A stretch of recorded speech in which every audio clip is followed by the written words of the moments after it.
Hello and welcome to Differential Discussions. I'm Melissa. And I'm Dave. And today we have another guest for our guest series. We have Ayla Canaran with us. Welcome, Ayla. Thank you. Hi. It is a warm welcome indeed. So we have Ayla on today because she's currently an MLS student. And, again, full disclosure, she is our student. So she's going to talk with us about what it's like living through college and her really good study habits and how to recover when you have a bad semester or a bad week or a bad month or whatever, how to recover from that academically. So Ayla, thank you for joining us. And why don't you start off by just telling us a little bit about you? Thanks, Professor Norfolk. Well, when I was going to join UMass Dartmouth, I had no freaking clue what I was going to sign up for.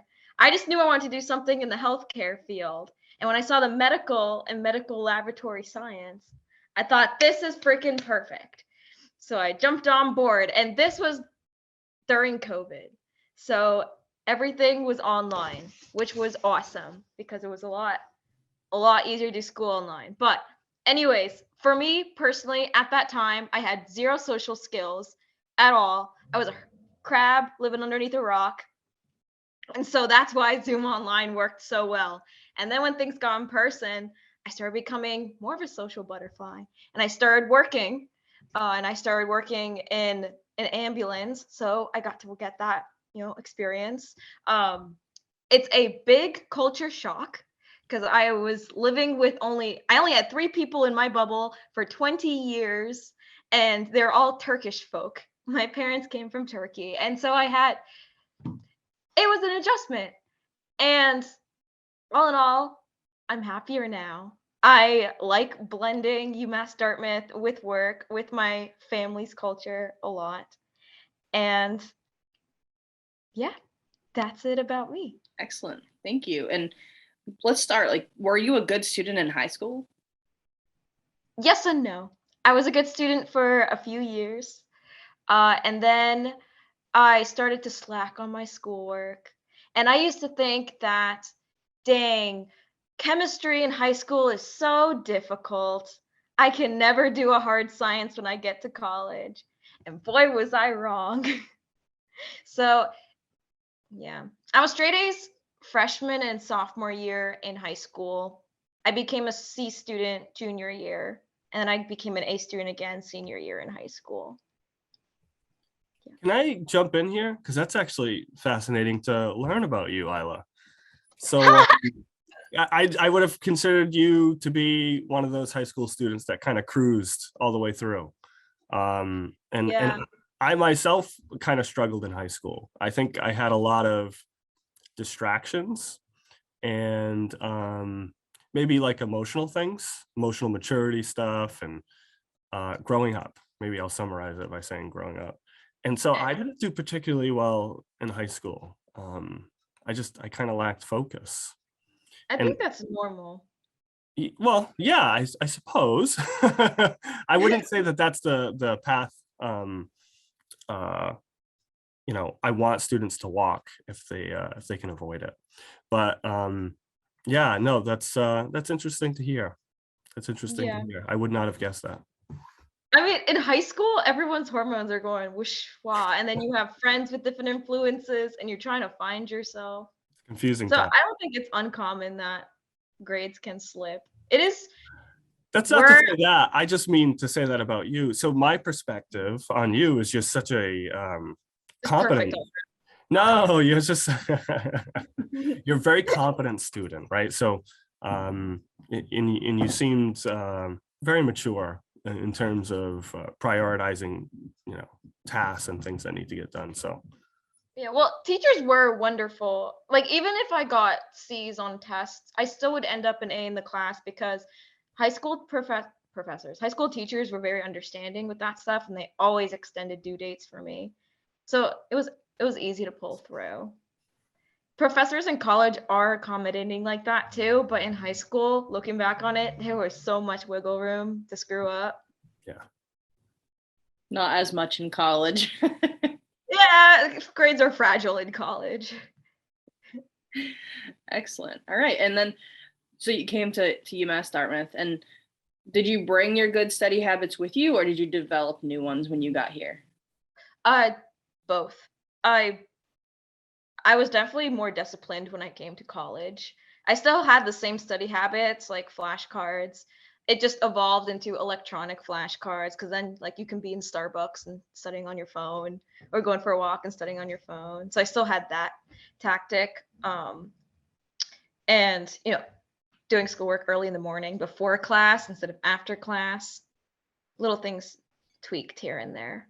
But definitely just keeping up with the coursework every single day. In high school, you could cram for an exam the night before and get an A++ with a cherry on top, but you can't do that in college. And I learned that the hard way from chemistry. It sucked. Yeah, so you remarked that chemistry in high school tricky, right? But chemistry in college kind of different, right? How was that? How was that jump? It wasn't a jump. It was a tumble and a fall and a bury underground. Because in high school, I used to complain about freaking making molecular names. It was so simple. I can't even think of one. Propane. And I was like, propane has 3 carbons. And then I would get a B on that exam and be like, I hate chemistry and I'm never going to do anything with chemistry. And this is so difficult. And it would be like a cation is positive. And I think this is the most complicated thing I can ever, set my mind to. I don't know how people become chemists or set foot in a lab. And then we go to college and then Dr. Deli is like, well, the square root of cyclohexane is propane on steroids. And everything is amplified and 50 times faster. And I like it more for some reason. There was I don't know, it was a quite a shift. I love MLS. I was never going to leave MLS, but I generally considered switching to chemistry for a major. From being in chemistry in college, I never thought that was going to happen in high school. Ever. Math too. For sure. But if I had this coursework now and then go back to high school, I would be so wise. I would get straight A's without even blinking. That is wisdom, right? I mean, the difference between knowledge and wisdom is kind of what you do with it. Exactly. So good for you. Heck yeah. All right. And so what are your study habits? Flashcards, studying in the morning. And I think studying in the morning works well for you because you're a morning person. 100%. So knowing when you study best kind of thing, and then using that to your advantage. What else do you do to study or to do your coursework?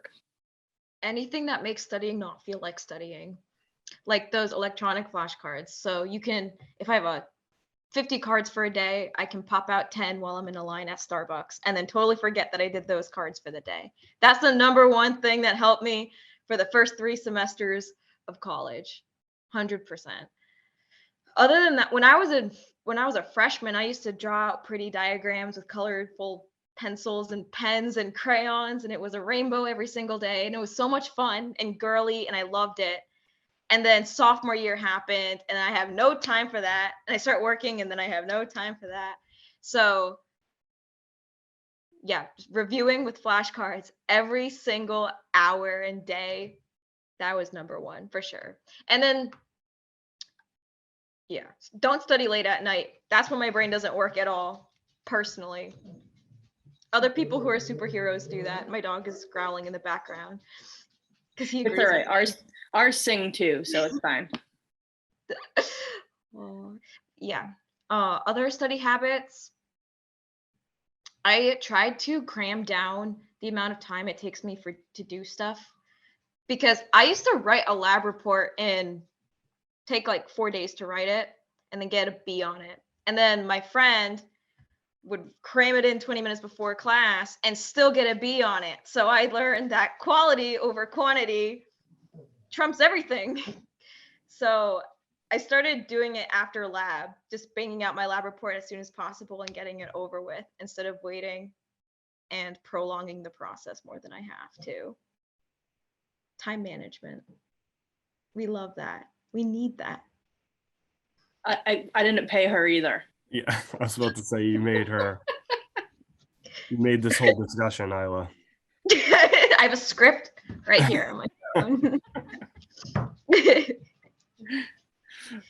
right. So lots of Anki flashcards. making your Anki flashcards, studying from that, and doing your lab reports. Do you have a lot of like extra assignments in your classes that you're taking? The only extra assignments were lab reports and study questions for lab.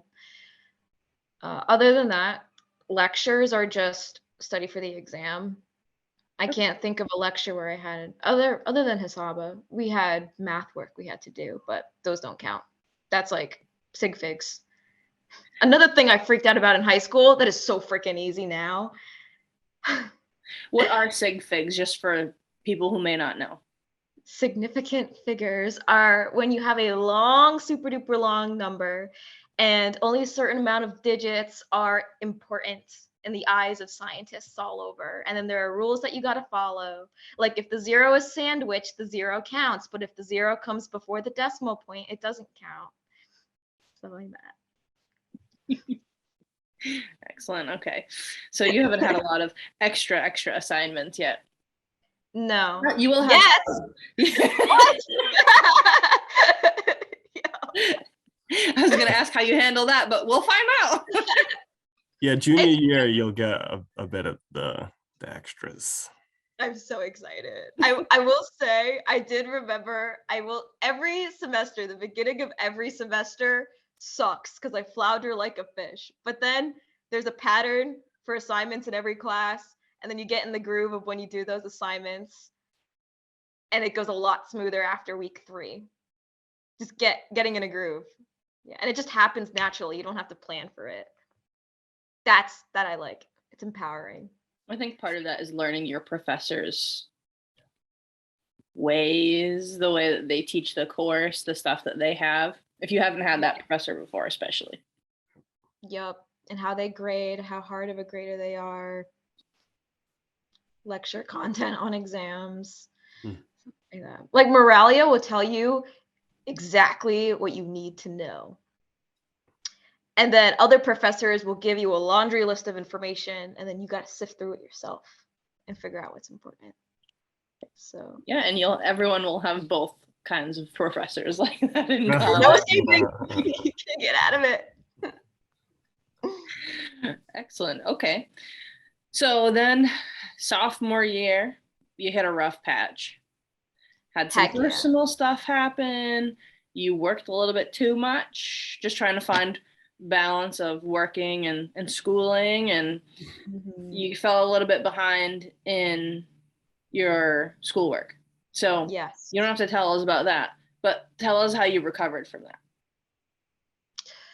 I made friends who were more successful than I am academically, and then that way it rubbed off on me. That was probably the way I pulled through. Otherwise, I would have gotten C's on my report card. Luckily, I didn't because of that, but I definitely would have. And yeah, I figured out what the problem was.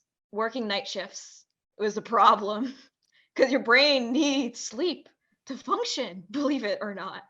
And so staying up all night or sleeping 2 hours a night is not good for academic performance.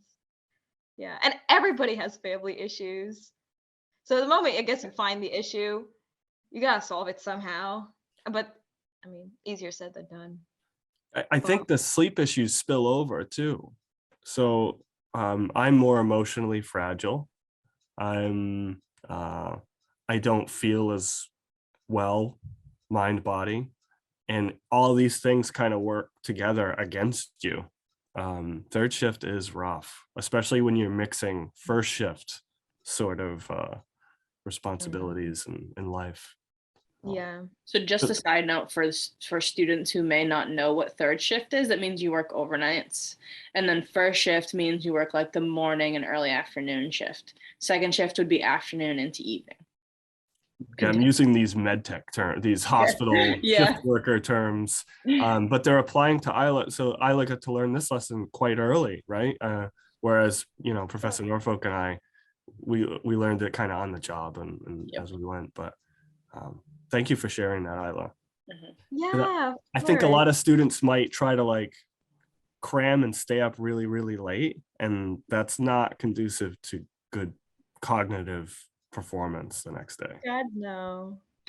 You gotta take care of yourself.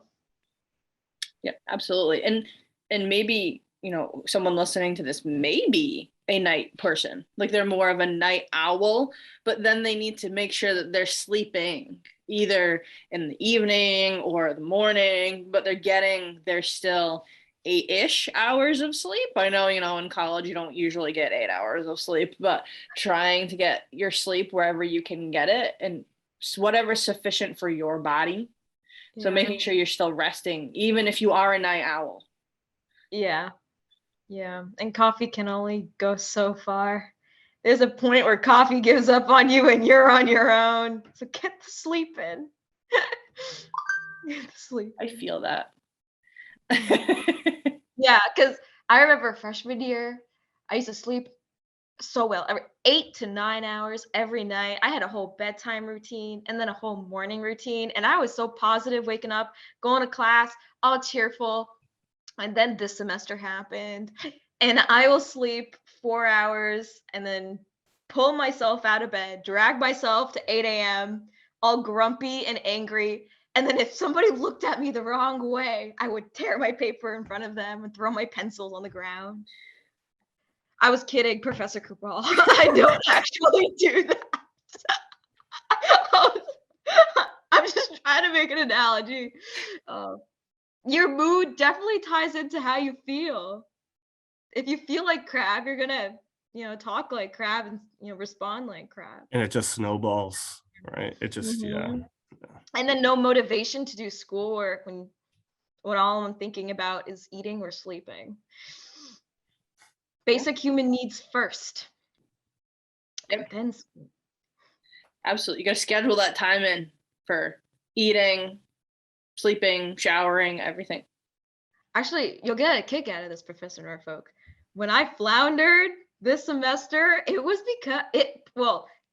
I don't know if it was because, but at the same time I started floundering was the same time when I stopped using a schedule. It may go hand in hand. May. So. Absolutely. All right. So you worked less? You cut down your hours what you were working and stopped working overnights? I will work overnights on weekends, not before morning classes. Never. I learned that lesson. Good. Afternoon classes, I might have worked an overnight and still be fine, but no morning. Okay, good. So you cut down your hours and you made friends who were studying and doing the right things. And so did you use study groups before, or did you start using them this semester? I used them as a crutch this semester. Before, I always studied on my own and I performed much better. Studying in a group, I did not perform as well, but that was what I needed to pull out of whatever muck I was in beforehand. But next semester, I'm not going to do that group work again. I'm going to be on my own. And then you can hang out with friends afterwards. If I had 5 hours to study, instead of studying in a group for 5 hours, I could have just studied on my own for 2 hours and then hang out with friends for 3 hours and get the same amount of crap done. So that's what I'm doing next semester. Can you elaborate on your experience with group studying? Because it tracks with what I understand, but maybe for some people they might think oh, studying in a group is good, but what are the pitfalls to studying in a group? This is what happens every single time. Type, study. 3 minutes go by.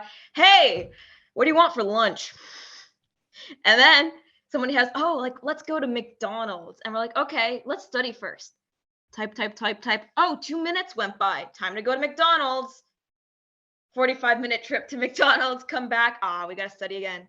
Study. Oh, look. Wow, we studied for 15 minutes straight. Do you want to watch the Celtics? Sure. And we watch TV for an hour. And then we go back to studying. Oh, dude, we studied for 7 whole minutes. What do you want for dinner? That's what happens every single time. Thank you for elaborating on that, because That happened to me. So like I'm a little older, but I remember that myself. I would go to a study group and then I'd be like, what do we do? We're not getting anything done. It's a socializing group, not a study group. I imagine some people might find the right match, but thank you for sharing. Right. That's the hard part, is finding the right group. I will say the only semester that I found that I had a good study group was second semester junior year, and it was me and 2 girls, and we were amazing together as a study group. But anybody else joined us and it was a chat session. Yeah. You know, it just depended on who you are studying with and how you all studied. And you know, the nice thing about good study groups is, you know, I was really, really good with chemistry, not gen chem, clin chem. So I could really effectively study clin chem and like help my friends. And then, you know, one girl was really, really good with micro. And so she could study that. And then we could all learn from her what we were struggling with. And it was a really good cohesive group where we all learned from each other and we all studied really effectively. But how often do you find study groups like that? So rare. And sometimes the group's not the problem, but like you have 2 good friends in that group and you chat with them. And there was one dude we studied with who would understand the material so well, and then he would teach it to us, and then we all did better because of that one person carrying the entire group. So it really is the people you work with. You're so right. Yeah. And that's the thing, like you don't want to have one person that's always teaching. Right? You want to have working together, and so it really does depend on your group and your people and how you work together and how you function together. Like Ayla, like you said, if it's your friend and you just chat usually with them, well, more likely to chat with them than actually we can study schedule with them. Hangout time, not a study time though. Yeah, absolutely. So I think that's an important point. And people, a lot of students will think study groups, yes, maybe. Yeah, first-hand experience. There are better ways of going about it. Yeah. The bigger the group, the more likely it will fail too. That's the other thing. Bigger's not always better. Nope. Awesome. Well, Ayla, for like a closing statement for this, do you have any advice, anything that you would say to students going into college, maybe coming into MLS as a major? Heck yeah. Find a professor that's really nice and that you look up to, and then just stick with that professor, because I don't know, they're so much wiser. Professor Norfolk, you were this person for me. I felt like I could text you about anything, school related, home related, friendship related, anything. And so whenever I was in a bad patch, I had that peace of mind. Well, at least I can text Professor Norfolk about it. That was comforting. That's what I would recommend every single MLS student, college student in general. For my brother, it was his advisor, Tracy. Texted her about everything. School related, anything. So it's good to have that mentor. 100%. And I think that's one of the things that I always recommend to students when you graduate and you go into the lab for your first job is find a mentor. But you're right. I didn't have a mentor in college, like a professor that I latched onto and went to them for everything. But that would have been so valuable in college. Yeah, and in work too. Yeah. Well, Ayla, thank you so much for taking the time to come and talk to us about your time in college, your study habits. We really appreciate you. And I hope some of the students out there get some good information from watching this video. So I think that's all we have for today. So thanks for watching. Yeah, thank you. Thanks, Professor Cabral and Professor Norfolk. Please like, subscribe, and hit the bell if you'd like notifications whenever we post a new video. And feel free to reach out to us on social media or via email with comments or suggestions about future content. Thanks.